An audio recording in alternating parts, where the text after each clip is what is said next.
আসসালামু আলাইকুম প্রিয় শিক্ষার্থী, আশা করি সকলে ভালো আছেন।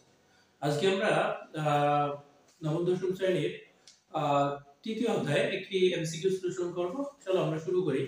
দেখি এমসিকিউটা কি আছে।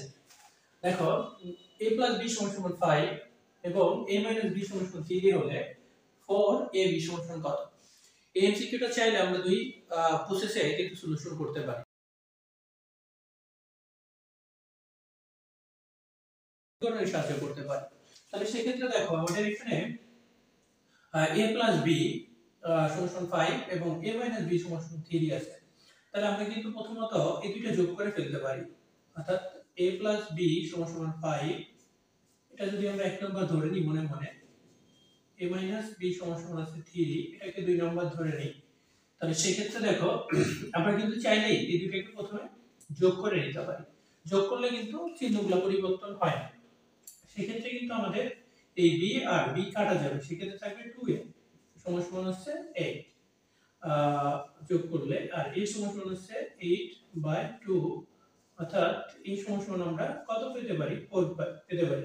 এখন আমরা আবার যেটা করব, এটাকে আমরা এক নম্বরে অথবা দুই নম্বরে মানটা বসিয়ে দিতে পারি, অথবা a আর b বিয়োগও করতে পারি। তাহলে দেখো a + b = হচ্ছে 5 এবং a - b = হচ্ছে 3। তাহলে সেক্ষেত্রে বিয়োগ করলে চিহ্নগুলো পরিবর্তন করে নিতে হবে। তাহলে কিন্তু আমরা চিহ্নটা পরিবর্তন করে নিব। সেক্ষেত্রে a কাটা যাবে, তাহলে থাকবে এখানে 2b এবং 5 থেকে 3 বাদ দিলে 2 থাকবে। তাহলে সেই ক্ষেত্রে b = হচ্ছে 2/2, b = হচ্ছে 1।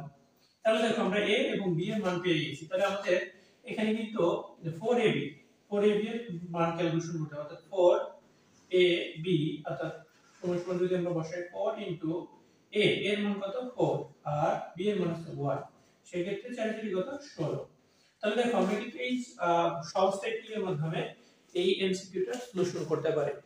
আমরা এটাকে চাইলে এটা সূত্রের মাধ্যমেও চাইলে সলিউশন করা যাবে। আমরা কিন্তু এই প্রসেসটার মাধ্যমে এই ধরনের এমসিকিউ সলিউশন করে ফেলবো খুব সহজেই, কোনো রকম কোনো টেকনিক ছাড়াই। আর যখন সলিউশন করব পরীক্ষার হলে, তখন কিন্তু আমাকে এভাবে সমীকরণ ধরার কোনো প্রয়োজন নেই। আমি কিন্তু রাফেই খুব ইজিলি দ্রুততার সাথে, যেহেতু এমসিকিউ সলিউশন করব, সেক্ষেত্রে দ্রুততার সাথে কিন্তু সলিউশন করে ফেলতে পারি। তাহলে দেখো আমরা কিন্তু এটা খুব সহজেই এটা সমাধান করে ফেলতে পারি। আশা রাখি এই এমসিকিউগুলো বুঝতে পেরেছো।